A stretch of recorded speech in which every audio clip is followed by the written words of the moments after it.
കണ്ണൂർ സർക്കാർ മെഡിക്കൽ കോളേജിൽ ഹൃദയ ശസ്ത്രക്രിയകൾ മുടങ്ങി 26 രോഗികളെയാണ് കഴിഞ്ഞ ദിവസം തിരിച്ചയച്ചത്.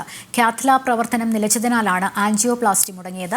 ശസ്ത്രക്രിയാ തിയേറ്ററുകൾ അടച്ചതിനാൽ 6 മാസമായി ബൈപ്പാസ് സർജറിയും നടക്കുന്നില്ല.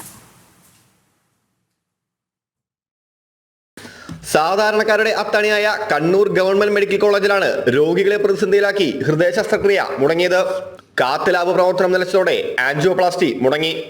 ശസ്ത്രക്രിയാ തിയേറ്ററുകൾ അടച്ചിട്ടിരിക്കുന്നതിനാൽ 6 മാസമായി ബൈപ്പാസ് സർജറിയും മുടങ്ങിക്കിടക്കുകയാണ്. 300 രോഗികളാണ് ബൈപ്പാസ് സർജറിക്കായി കാത്തിരിക്കുന്നത്. എന്നാൽ അറ്റകുറ്റപ്പണി കാരണമാണ് ശസ്ത്രക്രിയ മുടങ്ങിയതെന്നാണ് അധികൃതരുടെ വിശദീകരണം. പരിയാരം മെഡിക്കൽ കോളേജ്, അതായത് കണ്ണൂർ ഗവൺമെന്റ് മെഡിക്കൽ കോളേജ് കഴിഞ്ഞ കുറേ നാളുകളായി കൃത്യമായ പ്രവർത്തനത്തിൽ വീഴ്ച വന്നുകൊണ്ടിരിക്കുകയാണ്. ഇപ്പോൾ ഓപ്പറേഷൻ തിയേറ്ററിലെ, അതായത് കാത്ത് ലാബിലെ ഈ ഹൃദയാലയത്തിൽ അവിടെ ഓപ്പറേഷൻ തന്നെ നിലച്ചിരിക്കുകയാണ്. അവിടെ ഒരു മെഷീനറിയുടെ ട്യൂബ് കത്തിയതോടുകൂടി അതിൻ്റെ പ്രവർത്തനം നിലച്ചിരിക്കുകയാണ്. അപ്പോൾ ഓപ്പറേഷൻ മൊത്തമായും മുടങ്ങിയിരിക്കുന്ന ഒരു അവസ്ഥയാണ് ഹൃദയാലയത്തിലൊക്കെ ഇപ്പോൾ നിലവിലുള്ളത്.